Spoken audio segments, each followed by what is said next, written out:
Welcome to NewsNation's Backscroll, where we look back at our major news coverage on the most important topics and personalities of our time.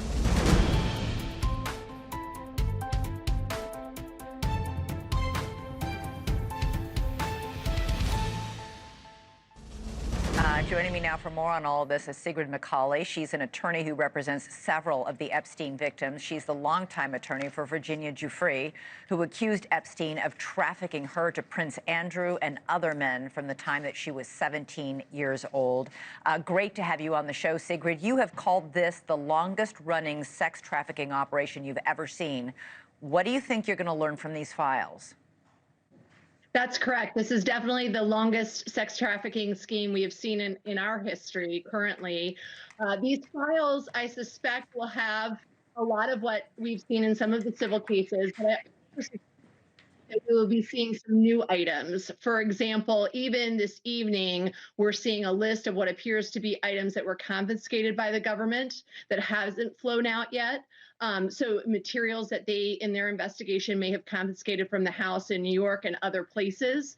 So I anticipate, with the words we're hearing from our government right now, that we may be getting some of this information in the near future. We know that a lot of these documents released tonight are flight logs. You say those are actually important. What do they tell you besides who's on board the plane? And we don't know that just that they're on a plane, that means that they were engaged in this kind of sex trafficking.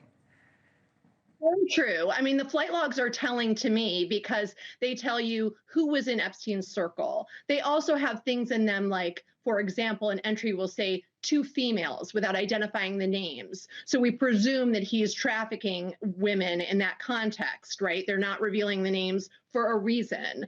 It shows you who's in his inner circle. It also shows you different individuals like Virginia Giuffre. She was trafficked over 20 times, both nationally and internationally. Yet you'll see her on a flight going to, for example, California. And then 2 days later, there's no flight, and she shows up in New Mexico, leaving from there, going to someplace else. So there are missing pieces in these logs as well. So it's really sort of a puzzle to kind of try to piece everything together and understand what was happening in Epstein's sphere. And we just saw, Laura was holding up one of these documents, had some handwritten notes with the names of chefs, the names of caterers, staff-type people. Why is this going to be important to you and your case? Well, certainly it's important who was in Epstein's circle, right? So we have heard from, for example, air traffic control in the islands after he passed away. They acknowledged that they saw hundreds and hundreds of young females coming through that airport. So the people who were surrounding him, the chefs, the assistants, the people that were in his circle know about the trafficking. They have a good knowledge base. And it's those people that the government needs to be interviewing and, frankly, holding to account the trafficking. I was just going to ask, do you consider them witnesses or do you consider them suspects to be investigated?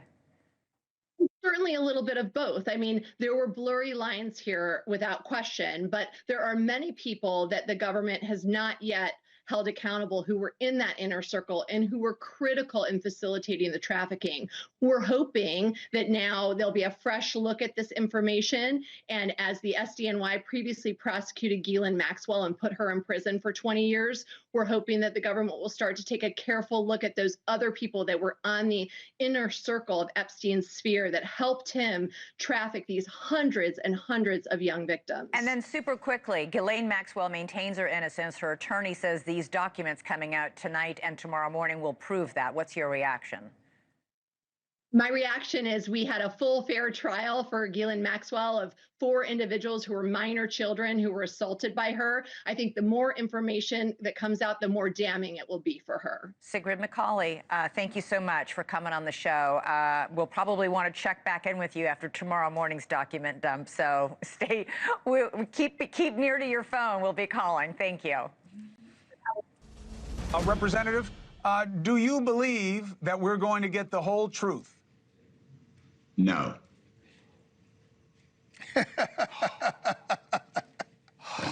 I like it. I like it. We'll be right back. I like it. I thought that when you started off, you said attorney. I said, dude, you've called me a lot of things, but you've never cut me that deep. Then I realized I was going to be on with an attorney. I was like, whoa. But no. Well, we ain't hold gonna get on. all that. Look, Hold on. the Let me FBI recompose. said the FBI. What are we going to learn?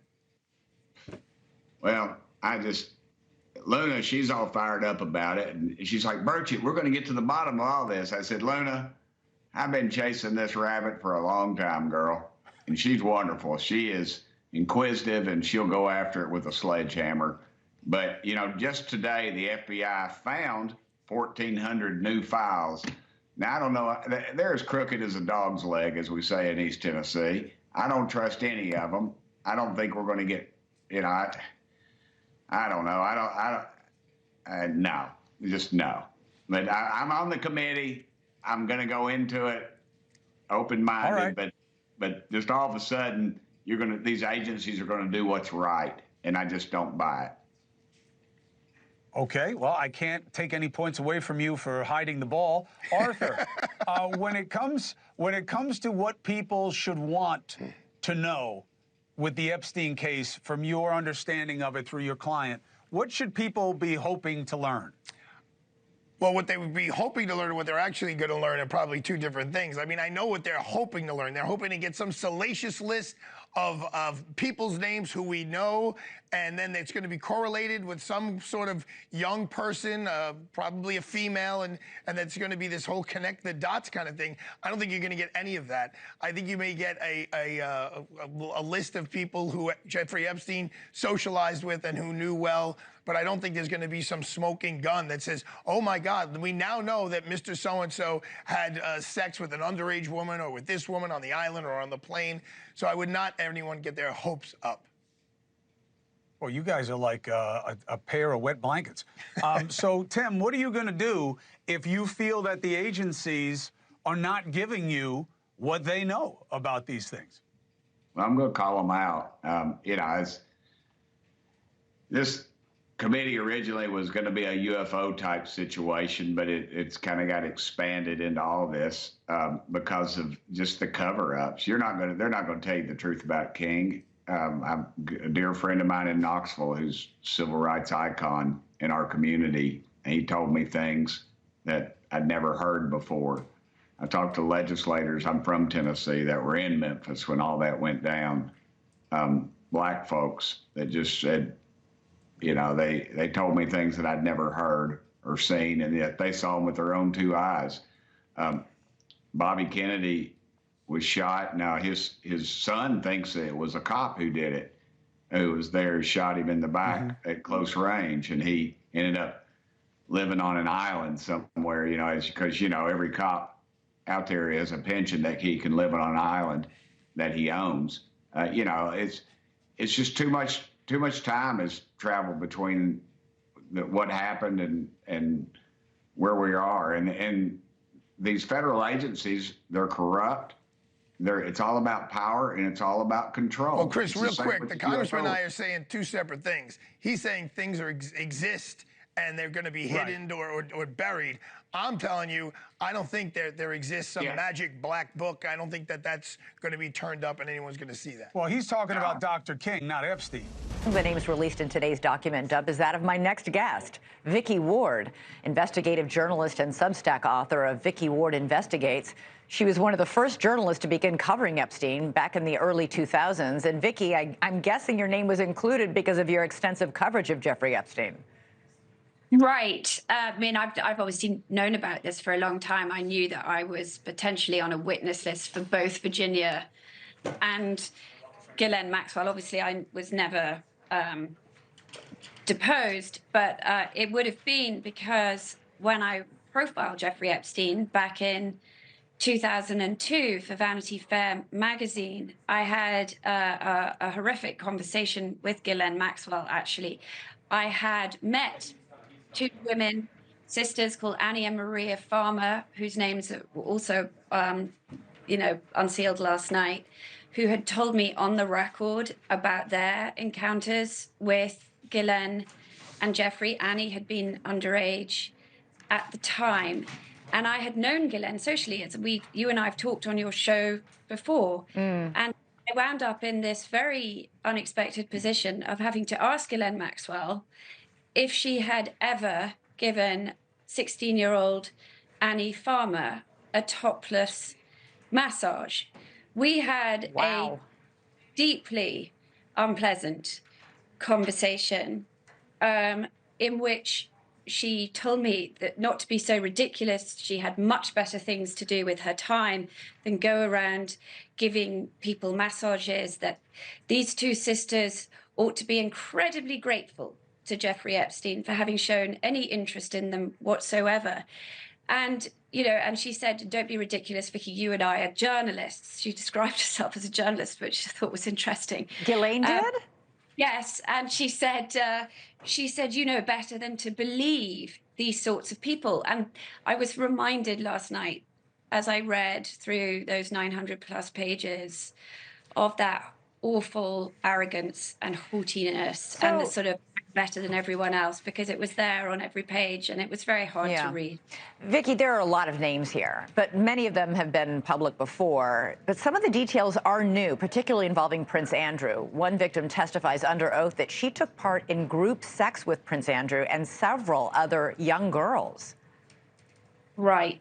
I mean, gosh, you know, some of this, Elizabeth, did come up at Ghislaine Maxwell's criminal trial.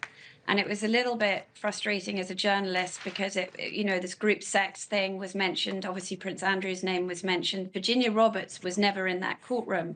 So it's, for us, we're sort of trying to put all the pieces of this together now. Obviously, you know, Virginia was not in Ghislaine Maxwell's criminal trial. This is a civil lawsuit. Prince Andrew has settled with Virginia, and, you know, so... Right, but these are new details. I mean, the point is that I know he's proclaimed his innocence. These are new details that we haven't heard before, and they're certainly sorted. There are also 3 other names that are still blacked out in this. Names of one victim says she was ordered to have sex with these 3 men. Their names are blacked out, but one is reportedly a prince, one is reportedly the owner of a hotel chain, and we know nothing about the third. Why are these names still blacked out? That's a great question. I mean, I've been thinking about the Prince thing because we know, I mean, Jeffrey Epstein had photographs of himself with Middle Eastern royalty. He talked about African princes.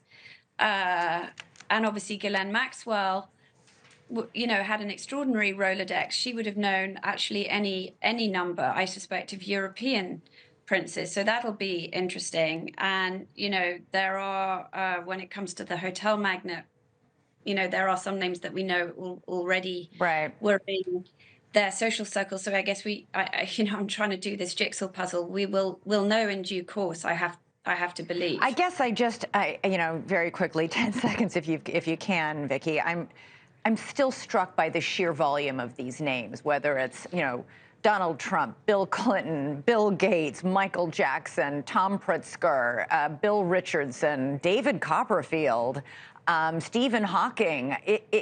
You cannot believe that all these people were in Jeffrey Epstein's social circle. Well, that's the sort of shocking thing about it, and the sort of missing piece from what we've read so far. We have a horrifying, sordid portrait of what was going on in his homes and how the pyramid with his staff, that poor butler describing himself as a human ATM, how that worked.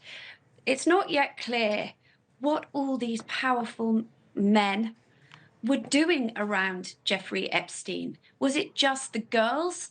Or, you know, as I've always sort of reported, what was he doing financially that was so useful to them?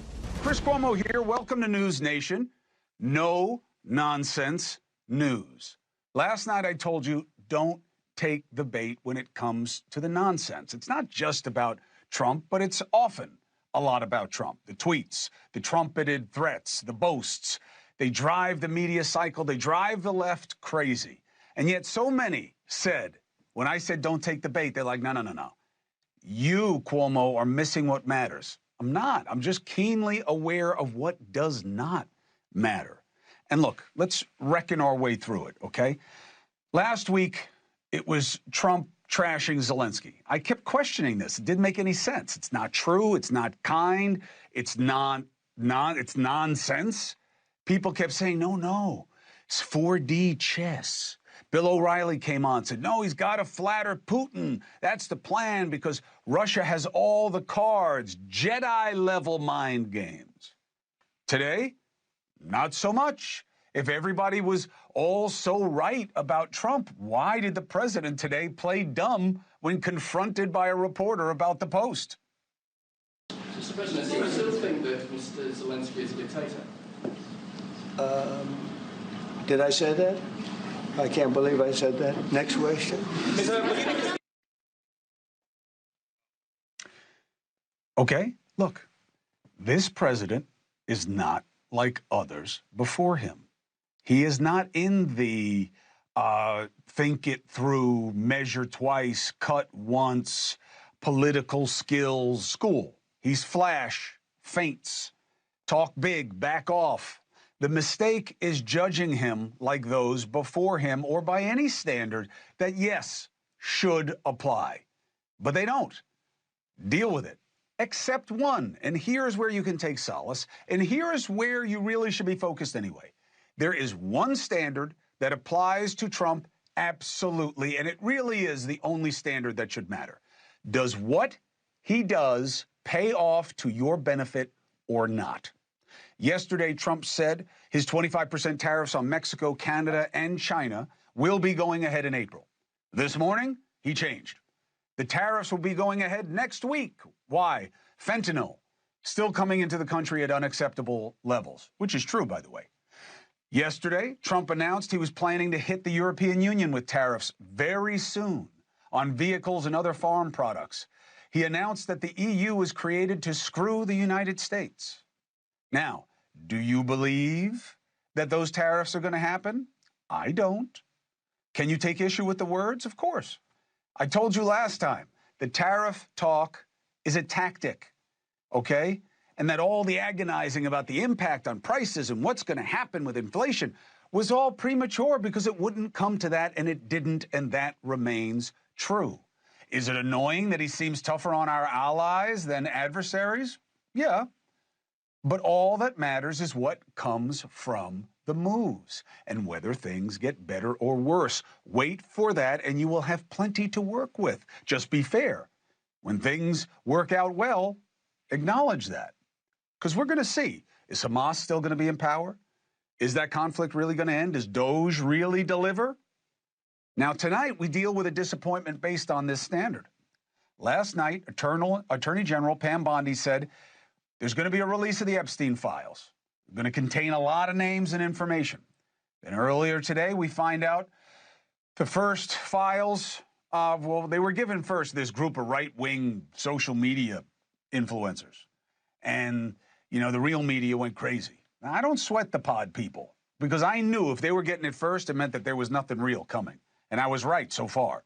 Phase 1 of the Epstein files are out for everybody, and we're still reading through, but one of Bondi's people told NewsNation that the documents mirror what has already been publicly released, and we should expect no major surprises. Wah, wah. The vast majority of names in the contact list already reported, although nobody now is going over the same names we knew and including Trump. They're including my wife, but they're not including Trump. There are some new names, Alec Baldwin, Mick Jagger, Ethel Kennedy. None of these people are accused of anything.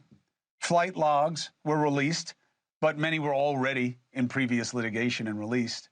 One document labeled Masseuse List was completely redacted. Why did you even release it? It's completely redacted. It's the opposite of transparency. Now, what bothers me about this? Well, that they hyped it. Nobody hyped Epstein and the myth that he was murdered and the info that was coming more than the Trumpers, which was weird given that no major politician was pals with Epstein more than Trump was. Now, they all seem to agree, there really is no client list. Oh, really? That's why you don't take the bait. In his final days, accused sex trafficker Jeffrey Epstein tried contacting Larry Nassar, the former U.S. gymnastics team doctor convicted of abusing scores of athletes. And it's just one of the revelations in the more than 4,000 pages of documents obtained by the Associated Press. Those records detail the days leading up to Epstein's August 2019 suicide in jail and what happened afterward. So joining us now, one of the reporters who got their hands on those records, Associated Press reporter Michael Sizek. Michael, thank you so much for joining us to talk about this. How were you able to get your hands on these documents? It's now been almost 4 years since Epstein's suicide. Yeah, it's been a long wait. We at the Associated Press filed a Freedom of Information Act request, like a lot of journalists do, and then we waited. We asked the Bureau of Prisons, which runs the federal jail that housed Jeffrey Epstein. We asked for all of their records regarding his detention and his death, and then the aftermath. And what we saw in these pages, these 4,000 pages of documents, were logs about his detention in the special housing unit, is what they call it, his earlier attempt on July 23rd to take his own life, and then the chaotic response when he was found dead in his cell on August 10th. All right, I want to talk to you a little bit about the response in just a moment. But first, I mean, you hear the name Jeffrey Epstein immediately. I mean, there were countless conspiracy theories, right, surrounding his death. But these documents, these 4,000 pages, really dispel a lot of those theories. What are some of the most noteworthy takeaways to you? Sure, yeah. I mean, first of all, if you look at the pages that we received, there is really no reference or even credence given to those theories. You have a collection of documents that show employees cutting corners, improper training, previous attempt at suicide, and concern among the prison staff, the jail staff, that Jeffrey Epstein could harm himself. They had him on suicide watch for about 31 hours after that first attempt. At the same time, Jeffrey Epstein was insisting that he was not suicidal. And so you have this, there are several reports in here. There's an after action sort of reconstruction of what happened. And the takeaway, having covered this agency for years now, is that this was a massive failing. And because of the high profile nature of Jeffrey Epstein, that's one of the reasons we really know so much about what is going on now inside this agency. Well, Michael, one of the biggest bombshells, and we mentioned this in the intro here, that letter that Epstein tried sending to disgraced Dr. Larry Nassar. What do we know about that letter? Yeah, these documents were really a window into Jeffrey Epstein's behavior in those 36 days that he was in jail. And one of the things that really stood out was exchange of emails between an investigator and a prison lawyer who worked for the Bureau of Prisons, in which the investigator says he found in the mailroom at the jail some weeks after Jeffrey Epstein's death this letter that he sent to Larry Nassar, the disgraced doctor from the U.S. gymnastics team. That letter was returned to sender, was never apparently delivered to Larry Nassar, and the letter itself was not in the collection of documents that we received, but it was still definitely stood out, was a red flag to us as we were reporting this, that these two high-profile people who were accused, and in Nassar's case, convicted of abusing women, young women and girls, were tied by this attempt at communication. All right, so Michael, one thing in those documents, I want to make sure I quote you correctly. Cutting corners, improper training. We know that the two guards stationed outside of his cell were charged with falsifying records to make it appear that they had conducted the required checks they were supposed to be conducting. Do you think your new reporting could eventually lead to more consequences for either those guards or maybe others linked to Epstein's death? It seems like that part of it is put to rest, that those officers, those guards, have reached a deal where they will cooperate with the ongoing Inspector General's investigation into this matter. But the takeaway definitely is that the Bureau of Prisons, this was a wake-up call for the agency. There are many people in this in the custody of the federal prison system who are not of the high profile of Jeffrey Epstein, who do not have the resources and do not draw the media attention. And there have been protocols in place. Whether they are followed or not remains to be seen. And that's why we're here reporting on this agency, and the watchdogs that we talk to, the people who are incarcerated, attorneys, et cetera, still need to remain vigilant.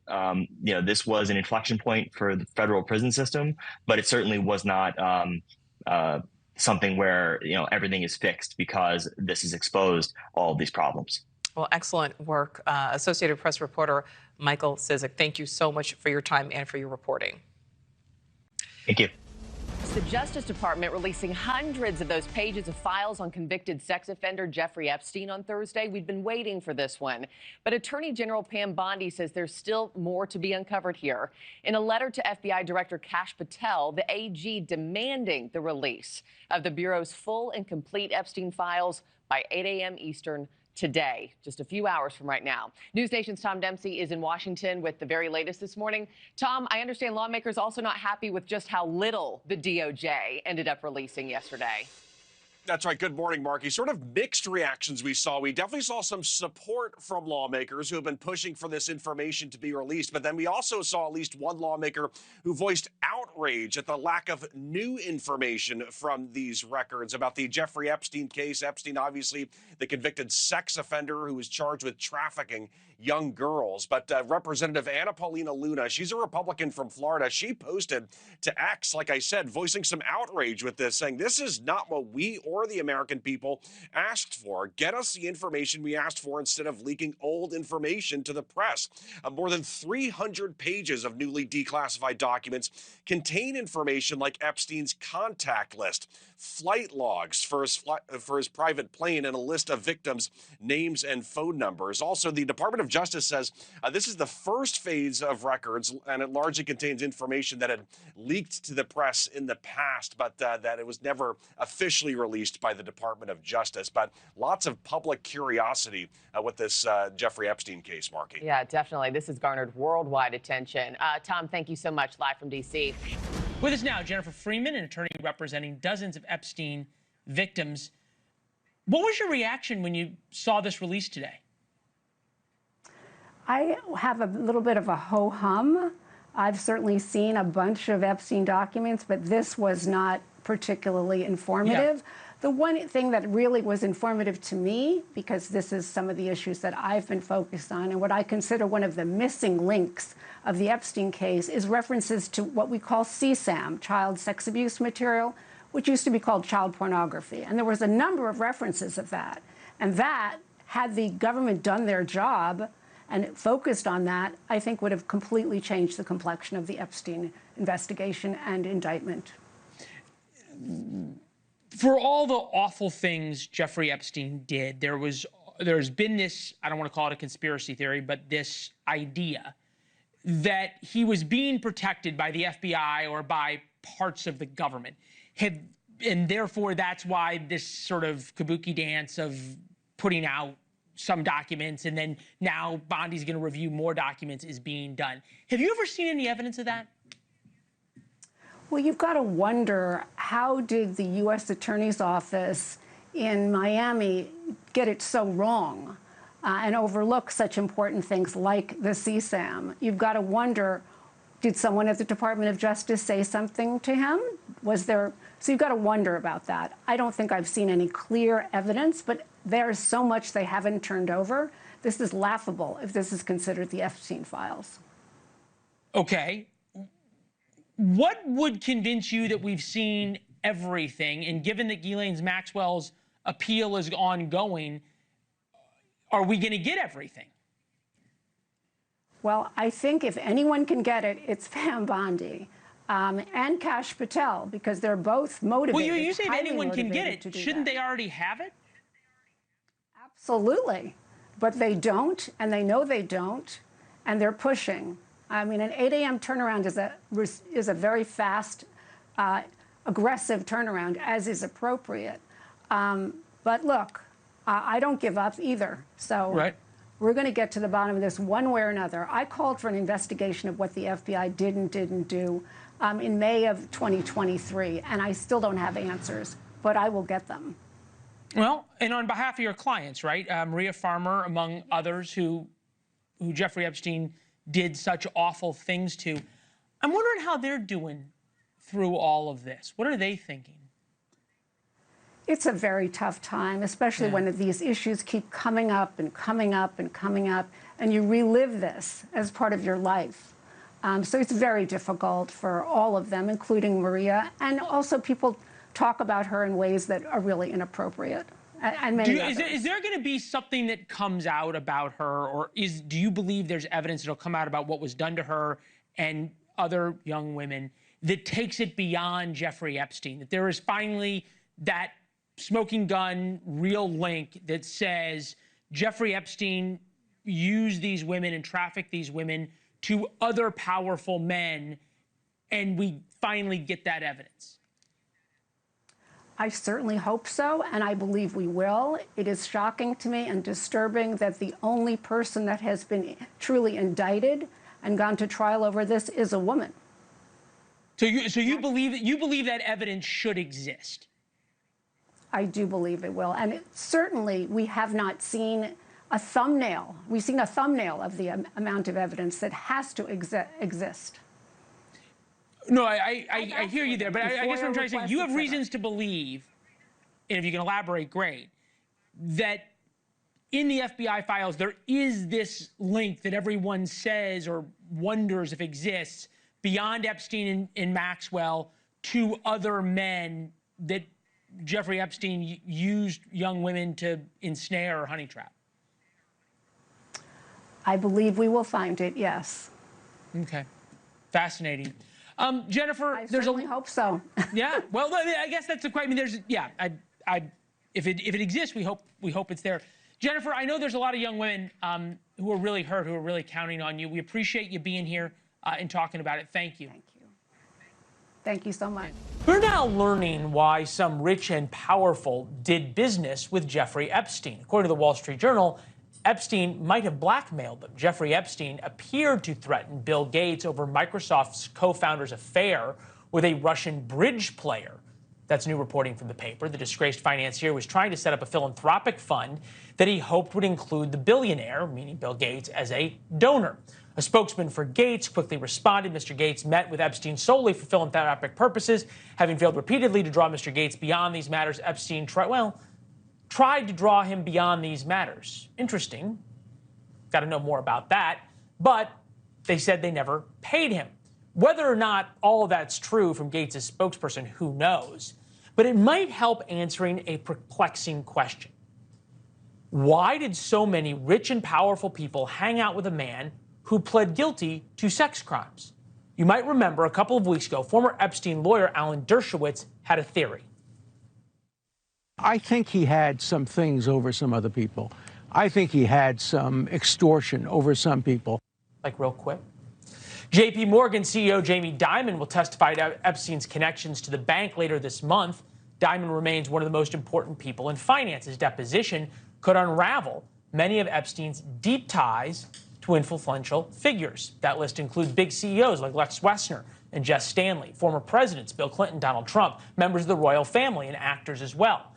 Many of them say they never knew about Epstein's fetish for underage girls, and perhaps that's true.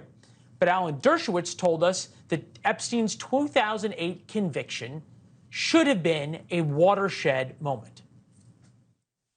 I don't think they knew anything about his secret life. He kept it a complete and total secret. He had a special area of his house that nobody was allowed near. And but once he was convicted, people should have known. They should have known, and yet they still hung out with him and gave him billions of dollars to manage, despite Epstein's pretty lousy record as a money manager. It's said that dead men tell no tales. It's actually the title of a 19th century novel. After Epstein's suicide, many showed no interest in pursuing questions about his past. Now we are slowly but surely figuring out why. All right, so now to the real intrigue, okay? If Epstein was so powerful, if he was so connected, if he had stuff on 2016 presidential candidates, like who could that be? You know, the suggestion is that like that's a way of saying Trump without saying Trump. And then he dies in jail when supposedly he was being watched when supposedly there were supposed to be cameras. But then there were reports that the cameras weren't working. And sure enough, Epstein is found dead. And the official finding was suicide. However, we have a guest, an attorney who met with Epstein just days before he dies, and he has questions at a minimum. The lawyer is David Schoen, joins us now, along with former FBI agent and NewsNation law and justice contributor Jennifer Coffindaffer. Counsel, thank you for joining us. Thank you. Coffindaffer is listening in case she has anything that goes to the forensic side of this. She's my co-counsel. So first of all, help us understand, Mr. Schoen, why were you seeing him? People will be confused if they're Googling your name. They'll see that you were counsel involved with former President Trump as well. Just to make it clear for people, why were you visiting Jeffrey Epstein? Before I do that, I'm going to tell you how impressed I was with the piece you just did on the immunity argument today. You know your history, you know your facts, you presented it fairly. Terrific job. You have to correct this fellow Marietta who suggested the impeachment judgment clause is a novel argument. 2000, Department of Justice did a very comprehensive OLC opinion, calling it a close question, coming out against the Trump side. But it's a fascinating piece to read. Sorry to digress, but yeah, I mean, that was what. No. First of all, thank you very much. I'd say I'm blushing, but it's just this stupid fever that I still have. But I appreciate the generous assessment. And not to Dusty's going to yell at me in a second, but just for a point of digression, we dealt with that counsel's letter very, very thoroughly, surrounding Robert Ray also as one of the people who was a progenitor of it, one of the developers of it. And this is uncharted territory. Now we're going to litigate it. That's the way the system's supposed to work. All right, to wit, we're back. Why were you visiting Mr. Epstein? So for about the year before Mr. Epstein died, he had been in touch with me. He's called me originally maybe 12 years earlier, wanted some advice before he went to jail. He had a bevy of top name lawyers in the country, as you know, wasn't so happy with some of them. So through a mutual friend, he asked me for some advice. Didn't hear much from him between then and the year before he died. The year before he died, he was contacting me regularly to review his lawyer's work. Case in Florida was opening up.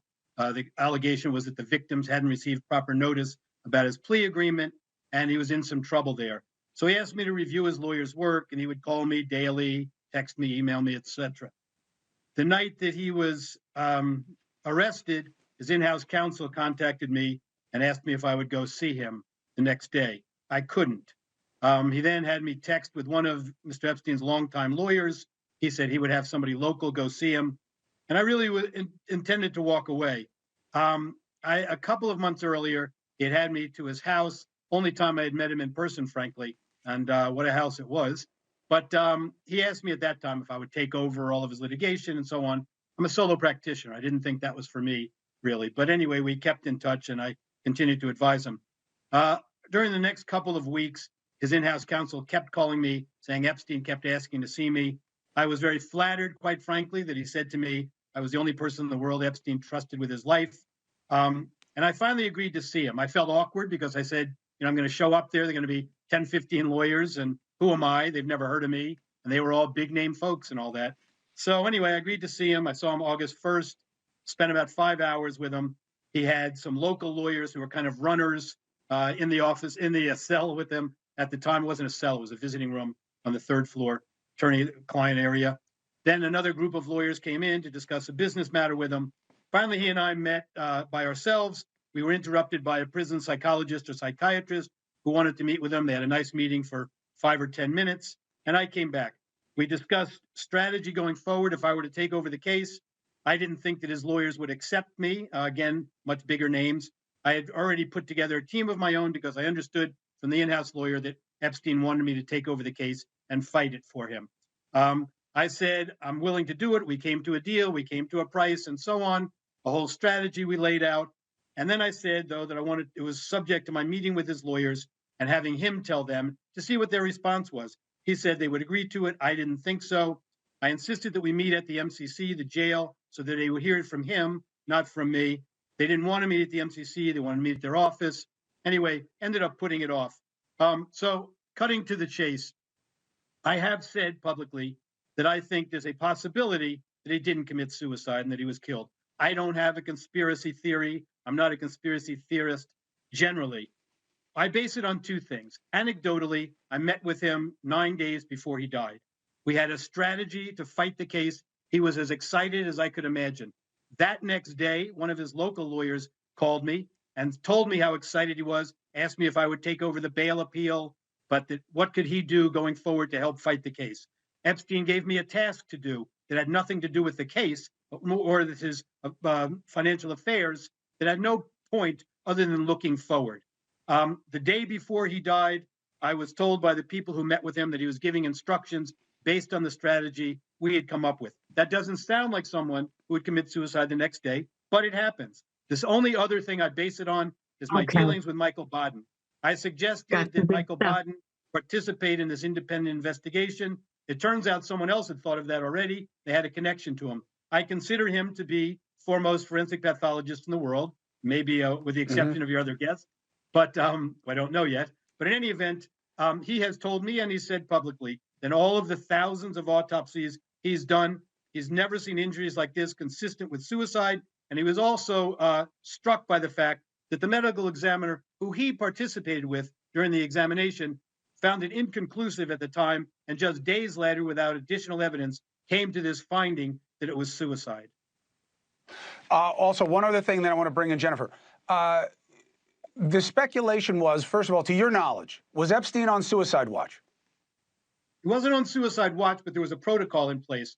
A woman, as I mentioned, the psychologist and psychiatrist came in. I asked her why she was there. I wasn't sure his lawyers had approved it, and so he told me it was fine. This was a protocol they had that she was periodically checking up, because there was this report that a couple of weeks earlier he had tried to commit suicide, and they found the markings around his neck. He explained that to me, but on the other hand, he told the institution that he couldn't recall what had happened because he really wanted to let the matter drop and didn't want any further problem. Well, so Jennifer, someone says, I don't recall what happened, and you're on the inside. That's a way of not getting your ass beat again. It certainly doesn't speak to suicidal tendencies. I saw you shaking your head when Counselor Schoen said, hey, could he have killed himself while seeming like everything was fine? Sure, it happens. You started shaking your head. Yes, it does happen. What is your take? So my take is this. First of all, the things leading up to his suicide are very distinctive. He created a last will and testament just the day before. He also made a special call to a special person the day before. He also knew that somebody was going to be transferred into the facility, and he was no longer going to be a single cellmate. And that was to occur that next day. In addition, he did have a prior suicide attempt. He did have a cellmate who called for help. People came, they revived him. He lived. He was put on suicide watch. He was later taken off of suicide watch. The reason that it's unequivocal that he committed suicide is while one camera was not working, Chris, one camera was. And that one camera saw the common area in the shoe. In the shoe was this special housing unit. A special housing unit, you're only allowed liberty for 1 hour a day.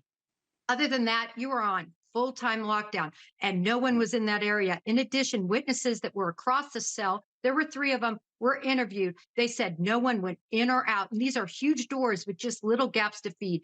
Finally, when the strangulation mode was actually a piece of cloth, if you will, that was torn either from a sheet or leg area. So it's very thin. It was tied to the bunk bed. And then as he lowered himself down, the process is, and I teach this in my class, maybe someday you'll come to my class, strangulation, first what happens is the loss of the carotid oxygen causes you to lose consciousness for about just within seconds, 30 seconds. At the FBI Academy, we were learning the carotid, and one of the students actually passed out in the grasp of an instructor. It happens that quickly.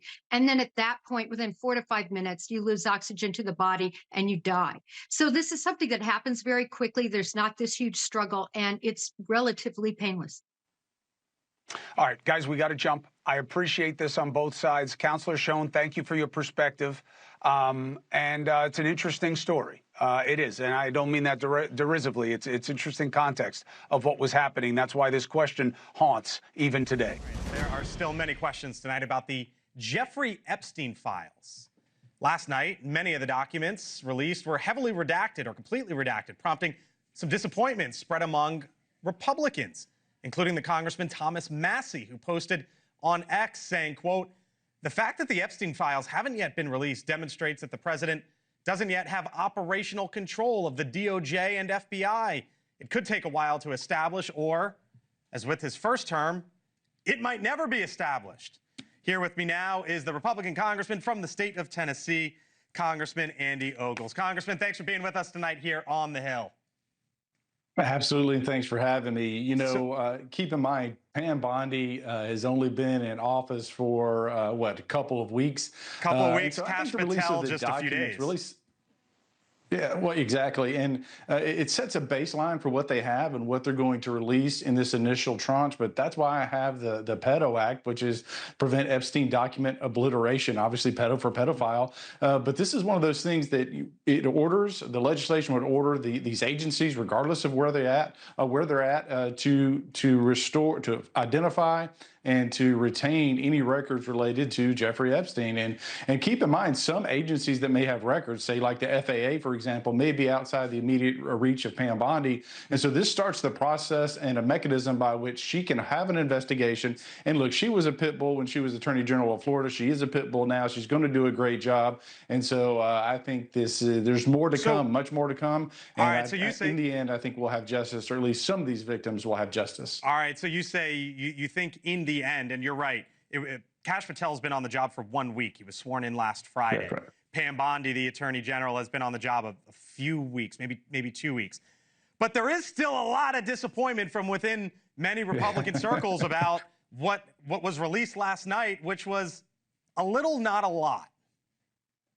Yeah, but again, I think it's important to have that baseline. It shows that they're trying to be transparent, and I totally get the frustration. I get it. I totally get it. But that being said, they've just gotten into the office, but I think there's an important point that Massey made, is that under Trump's first term, you literally had departments and agencies and employees that did everything they could to undermine the president, and you're going to see this again in his current administration. That's why Schedule F is so important. So any individual that otherwise would have been untouchable, they can be fired. So I've got a bill. Do you think there's a you think there's a cover up at the FBI? Well, we do know that the branch in New York is holding or withholding files from Pam Bondi and from Kash Patel, and I would say I'm not going to tell Kash Patel what to do, but if he wants somebody to go with him, I'll go with him. Let's go get those files. Let's turn them over to the Attorney General, and let's find out what's in there. But that being said, more will come forward. That's why I have this bill. That's why I'm going to push this bill to support Pam Bondi, Kash Patel, and their pursuit of justice. Look, this guy was a creep. No one's going to deny that. He and everyone, all of his associates deserve to be in prison. And look, I think there's some tough questions that have to be asked. You look at the former President Bill Clinton. He was on the plane. He went to the island. Was he knowingly with minors? Was he knowingly having sex with minors? There's questions about. I'm not accusing him of that. No, I know, but to be fair, there's questions about big names of all lots of names. Lots of names of all political shapes.